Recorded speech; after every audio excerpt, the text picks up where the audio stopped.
नमस्कार। India first के इस खास प्रोग्राम में आपका बहुत बहुत स्वागत है। दर्शकों, जिन्हें भी इतिहास में रुचि हो उसके लिए ये एपिसोड बेहद ही महत्वपूर्ण साबित होने जा रहा है।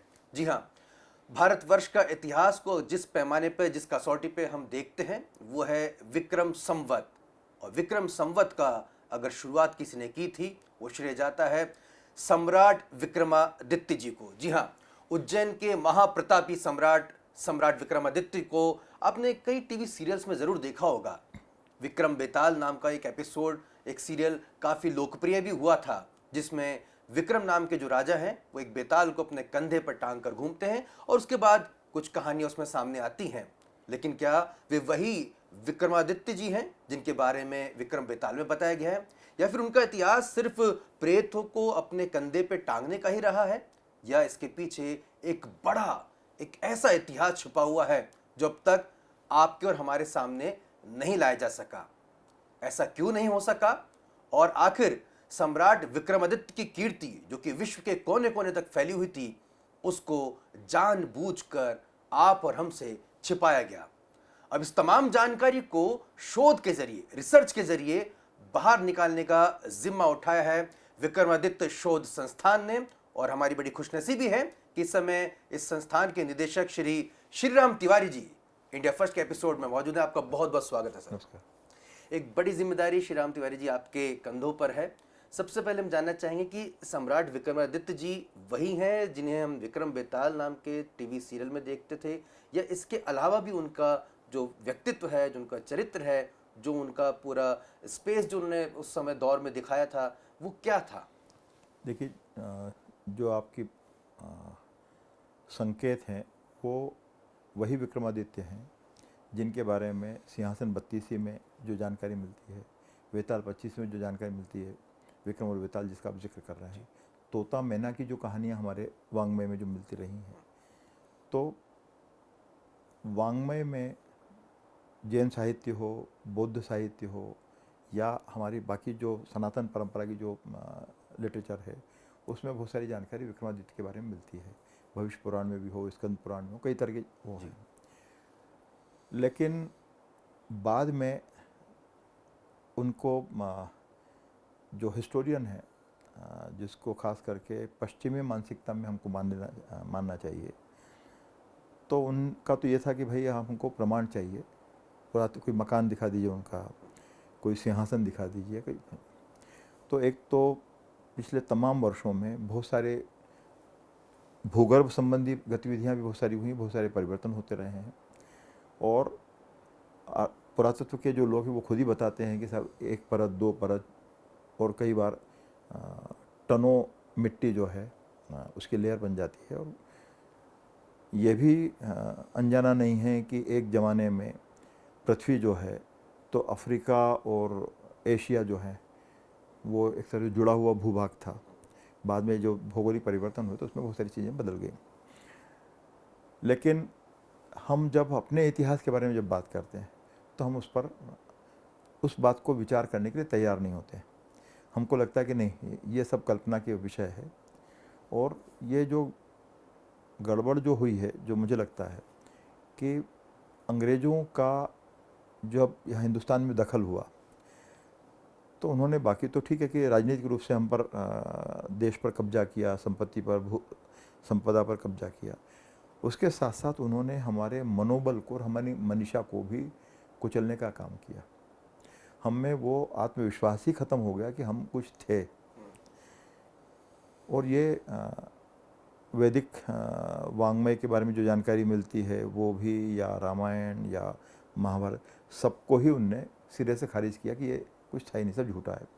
फिर धीरे धीरे जो है ये 100-200 साल की ही उपज है कि जब ऋग्वेद के बारे में जानकारी मिली कि सर ये दुनिया का पहली किताब है, या रामायण के बारे में अब तो जैसे नई नई जानकारी जो मिल रही हैं कि द्वारका है, तो द्वारका के अस्तित्व के बारे में ये हुआ कि वो 10,000 साल पुराना वो मिल रहा है, जबकि हम मानने के लिए तैयार ही नहीं थे कि सब 1000 साल पहले का किस्सा 2000 साल पहले का है। और ये भी कि पश्चिम के मानसिकता से एक तरह से ग्रस्त हो जाने के बाद, या हमारी आंखों में पर्दा डालने के बाद, ये बहुत ज़्यादा दिन नहीं हुए इस बात को कि जब लोग ये मानने के लिए तैयार नहीं थे, खास करके पश्चिम, कि ईसा मसीह के पहले भी कोई संसार था और कोई पढ़ा लिखा संसार था। जबकि अब तमाम सारी की जो खोज हैं इतिहास की, प्राच्य इतिहास की, जब हमको लगता है कि नहीं, हमारे पास भी बहुत सारी चीज़ें हैं, तक्षशिला भी विश्वविद्यालय भी था, विक्रमशिला भी था, और भी सारे थे। तो जो विक्रमादित्य जो हैं वो उज्जैन से उनका संबंध रहा, और जो विक्रम संवत माने विक्रम संवत और विक्रमादित्य दोनों एक दूसरे से एक तरह से आबद्ध, अब अलग नहीं कर सकते। तो ईसा के 57 साल पहले जब उनने राज्यारोहण किया, शकों को पराजित करके शकारी के रूप में वो ख्यात भी हुए, तब विक्रम संवत का उन्होंने प्रवर्तन किया। एक और बात है कि ऐसे तो बहुत सारे संवत हैं और संवत्सर हैं जिनको देश में और दुनिया में अलग अलग लोगों ने लागू किया। शिवाजी महाराज ने भी किया, जो लेटेस्ट जो है, और हिजरी सन भी है, ईस्वी सन भी है फला। लेकिन विक्रम संवत की जो खासियत है कि एक कि नॉर्थ में, उत्तर भारत में वो चैत्र वर्ष प्रतिपदा पर चालू होता है, साउथ में वो कार्तिक में चालू होता है। तो ऐसा कोई संवत्सर दूसरा नहीं है दुनिया में जो साल में दो तरह से, अलग अलग तरह से चालू हो। दूसरा ये कि जो खगोलीय जो गणना है वैज्ञानिक तरीके से, वो भी विक्रम संवत के साथ साथ वो आबद्ध हुई, जुड़ी उससे। तो ये बड़ी ज़्यादा बड़ी घटना है।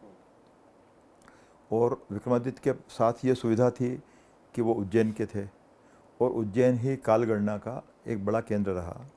वो कर्क रेखा की एक विशेष भूमिका के कारण, विशेष स्थिति के कारण। तो क्या इसका महत्व इसलिए भी है क्योंकि महाकाल, जो कालों के बिल्कुल। काल हैं, उनकी उपस्थिति भी वहीं पर हाँ। उज्जैन में। क्योंकि वो भी है, और बल्कि अब तो बहुत सारी थ्योरीज भी सामने आ रही हैं कि जैसे ज्योतिर्लिंग हैं, तो 11 ज्योतिर्लिंग जो हैं वो सब के सब एक मैग्नेटिक लाइन पर बने हुए हैं। रामेश्वरम का जो मंदिर है वही मैन मेड है, राम जी ने उसको स्थापित किया, बाकी सब तो प्रकट हुए हैं।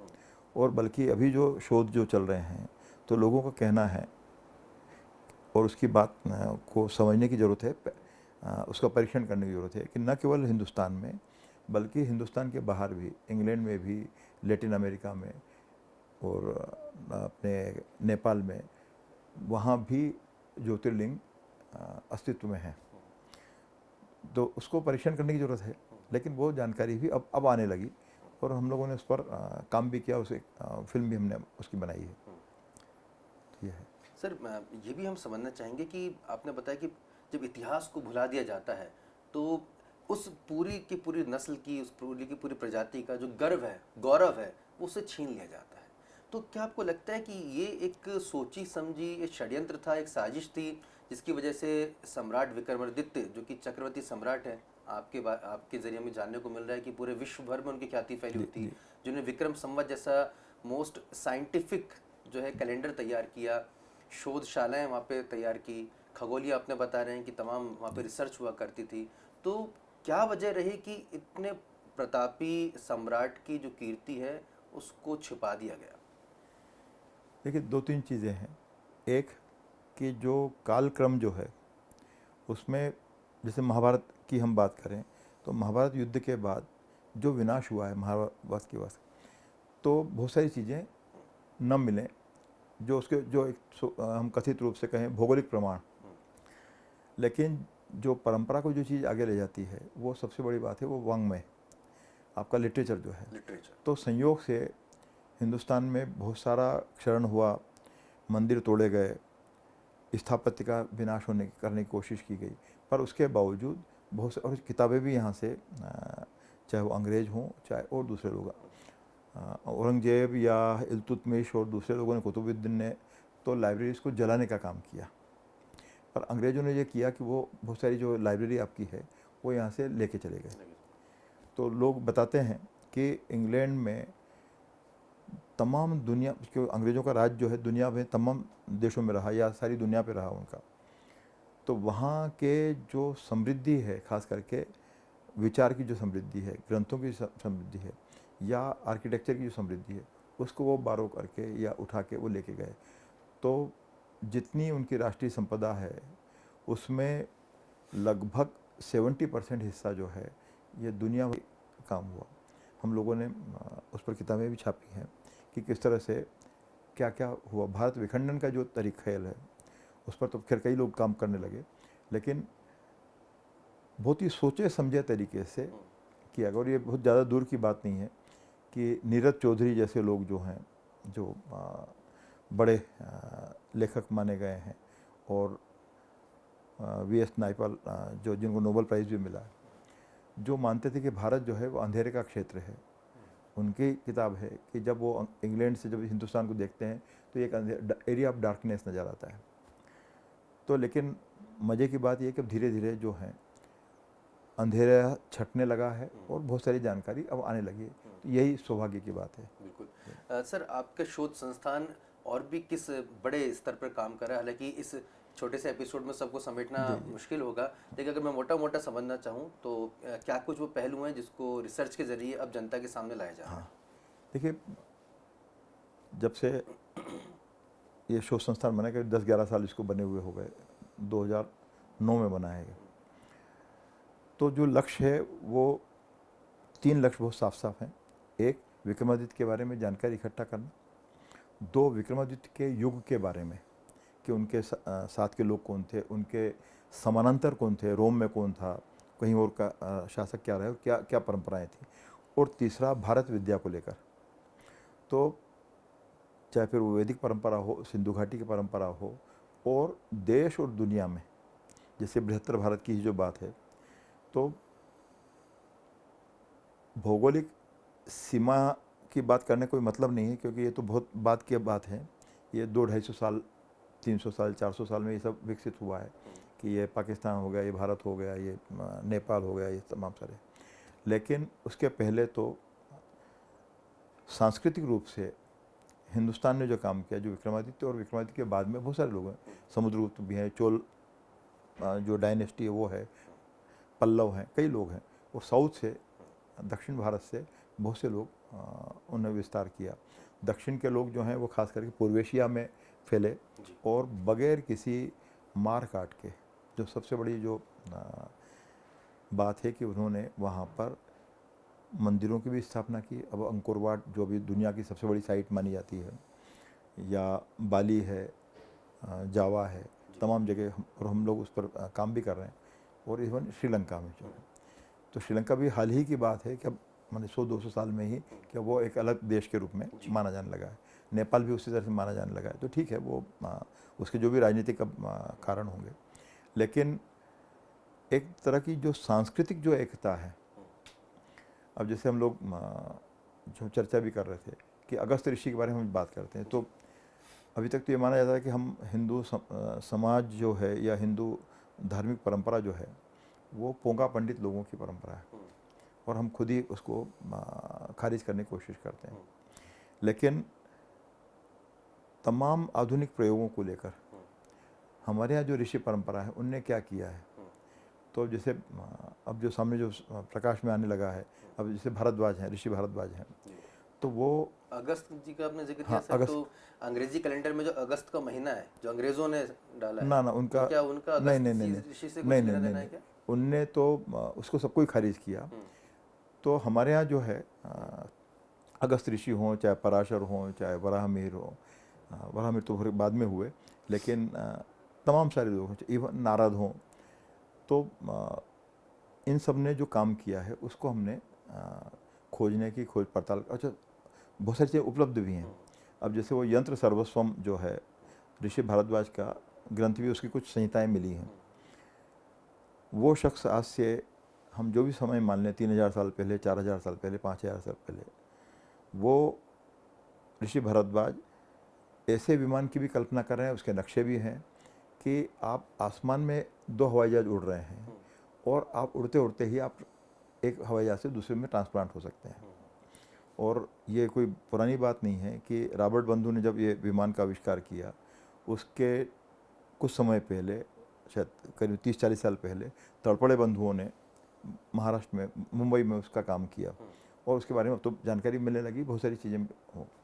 या ऋषि अगस्त की जो हम बात कर रहे हैं, तो ऋषि अगस्त पहली इलेक्ट्रिफाइड बैटरी के आविष्कारक के रूप में माने जाते हैं। लेकिन उतनी वो चीज़ें लोगों की जानकारी में कम है। जी। ऐसे ही ऋषि भारद्वाज की बात है, ऐसे ही और लोग हैं। जैसे अभी उज्जैन ऋषि से, को मैं अगर रिसर्चर कहूँ तो बिल्कुल गलत नहीं बिल्कुल होगा। बिल्कुल, क्योंकि माने जो ये राम नाम जपने वाला जो किस्सा वो वैसा नहीं था हम्म, कि सुबह से आप एक कोई भी एक आपने मंत्र ले लिया और आप उसकी लगातार आवृत्ति करते जा रहे हैं।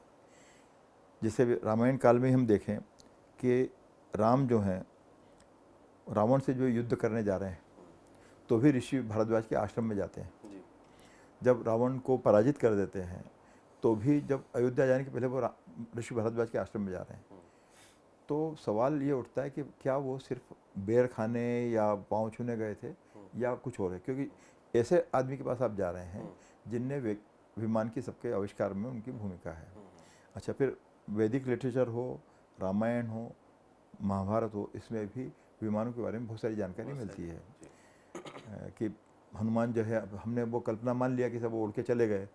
अब वो छलांग लगाई कि या उड़े या उनके पास कोई साधन थे, या विभीषण जब रावण जब धकियाए जाते हैं तो वो तमाम राम जी के पास तत्काल पहुंच जाते हैं अपने साथियों के साथ, तो वो किस विधि से गए।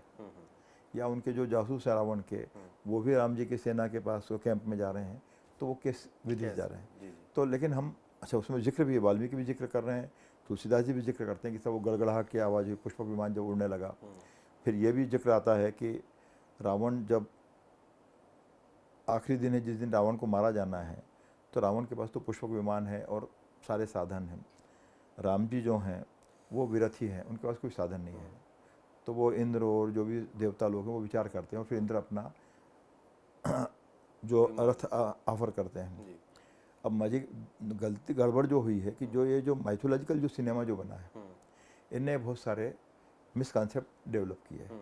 अब जैसे रामायण सीरियल को हम देखते हैं तो उसमें उनको रथ तो मिला है, लेकिन वो घोड़े बंधे हुए हैं उसमें, बग्गी की तरह है, और वो जब वो आसमान में उड़ता है तो वो घोड़े स्थिर हो जाते हैं। क्या वैसे ही था, या हमारे पास उसके पहले भी बहुत सारे यंत्रों के तस्वीर भी है, नक्शे भी, जो भी है। मतलब फाइटर जेट का जो एक्चुअल जो कंसेप्ट है वो 15,000 साल पहले, 20,000 साल पहले हमारी भारतीय संस्कृति में वहाँ पर विद्यमान था। लेकिन बस आपने कहा कि उसको जो चित्रण जो किया गया तो वो इस तरह से किया गया कि लोग उसको मजाक के नज़रिए से देखने लग गए, और मुझे लगता है सर इसमें भी कोई षड्यंत्र हो सकता है। ये हाँ, भाई भाई एक तो सबसे बड़ा जो मामला हुआ कि आपके मनोबल को ही तोड़ दिया। मनोबल को। और जब ये होगा कि भाई साहब आप तो बिल्कुल गधे हैं, आपको कुछ नहीं आता और आप फालतू बोलो मत, तो पूरी हमारी सोसाइटी है वो दुबक के बैठ गई। अब ज़रूर ये है कि जो चेतना में जो परिवर्तन आ रहे हैं, धीरे धीरे आ रहे हैं, पर समाज में अब परिवर्तन आ रहे हैं, तो अब देखते हैं कि क्या होगा। सर बहुत ही ब्रीफ में जानना चाहेंगे कि 19 तारीख को, 19 जून 2022 को उज्जैन, जो कि अवंतिका के नाम से भी प्रसिद्ध है, एक बड़ा कार्यक्रम आप करने जा रहे हैं अब विक्रमादित्य शोध संस्थान के जरिए, तो क्या कुछ उसकी रूपरेखा रहेगी? कि 19, 20, 21 3 दिन का 19, 20, कार्यक्रम है। 21 तो 21 तारीख को सूर्य जो है 12:22 पर विशेष स्थिति में होना है, छाया रहित हो जाना है। तो ये उज्जैन के पास में डोंगला वेधशाला का निर्माण भी हुआ है, क्योंकि कालगणना के साथ खगोलीय जो परिवर्तन हुए हैं उसमें वो थोड़ी सी उज्जैन से वो जो कर्क रेखा वाला जो विषय है वो थोड़ा खिसक कर लगभग 30 किलोमीटर शिफ्ट हुआ है। तो वहाँ पर 21 जून को, और ये हर साल ये घटना घटती ही है, तो वो वहाँ पर होना है। इस बार हमारा जो विचार समागम की जो थीम है वो है विक्रमादित्य युगीन विक्रमादित्य युगीन बृहत्तर भारत। तो एक कि जो उसके राजनीतिक प्रमाण हैं कि भाई कहाँ क्या हुआ, इंडोनेशिया में क्या हो रहा है, नेपाल में क्या हो रहा था, वो तो एक तो बात है ही। उसके साथ साथ उस समय का जो विज्ञान की जो बात है, उस समय की जो संस्कृति की बात है, या उससे जो सारे जुड़े हुए विषय हैं, उन सबको लेकर भी हम शोधकर्ताओं को बुलाया है जो आके बात करेंगे। तो करीबन देश भर से, और जो देश के बाहर के लोग हैं वो तो वर्चुअली शामिल होंगे उसमें, काफ़ी इतिहासकार भी आएंगे। लेकिन करीबन 101 लोग वहाँ पर इकट्ठा हो रहे हैं, और उनके जो शोध पत्र हैं हम लोग बुला भी चुके हैं, और वो हम अपने जर्नल में छापेंगे भी। बहुत बहुत शुक्रिया श्री राम तिवारी सर। हालांकि ये सीरीज़ के तौर पर हम लगातार इन तमाम पहलुओं पर चर्चा करते रहेंगे, लेकिन अगर आप ये एपिसोड देख रहे हैं तो 19, 20 और 21 जून को अगर आप उज्जैन पहुंचते हैं तो वहां पर आपको सम्राट विक्रमादित्य से संबंधित काफ़ी महत्वपूर्ण जानकारियाँ आपको हासिल हो सकेगी। और जैसे कि श्री राम तिवारी सर ने बताया कि इतिहास को जानबूझकर इसलिए हटा दिया जाता है या उन गौरव के पलों को कि आपके अंदर की जो चेतना है वो मर जाए, आपको लगे कि आप किसी काम के नहीं रहते हैं, आत्मविश्वास पूरा आपका चला जाता है। कुछ लोग कहते हैं ना कि हिस्ट्री को पढ़ के क्या, हिस्ट्री तो बहुत बोरिंग है, उबाऊ है।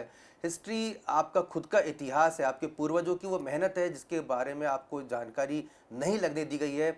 अगर उन पहलुओं को निकाल के सामने लाता है, उसको जानने के बाद आपके अंदर ये गौरव महसूस होगा कि भाई आप किनकी संतान रहे हैं, आपके पूर्वज कितने पराक्रमी रहे हैं, कितनी रिसर्च तो हमने 10,000 15,000 साल पहले कर ली थी।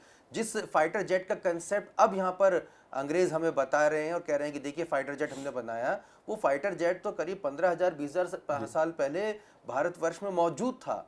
अब आप सोच सकते हैं कि कितने उन्नत हमारी टेक्नोलॉजी थी, कितने प्रतापी हमारे सम्राट रहे थे, और उन्हीं एक प्रतापी सम्राट का नाम है सम्राट विक्रमादित्य। सम्राट विक्रमादित्य जी पे हमारी ये एपिसोड की सीरीज लगातार जारी रहेगी। हम श्री राम तिवारी सर से लगातार चर्चा करते रहेंगे, उनके जो शोध जो निकल के आ रहे हैं, रिसर्च जो निकल के आ रही है, उन्हें भी आपके सामने रखने की कोशिश करेंगे। आपको हमारे एपिसोड कैसा लगा, आप और कुछ क्या जानना चाहते हैं, हमें ज़रूर कमेंट करके बताइएगा। और अगर आपको वीडियो पसंद आता है तो इसे लाइक और सब्सक्राइब और शेयर ज़रूर कीजिएगा। दीजिए अपने मित्र आशुतोष को इजाज़त। नमस्कार।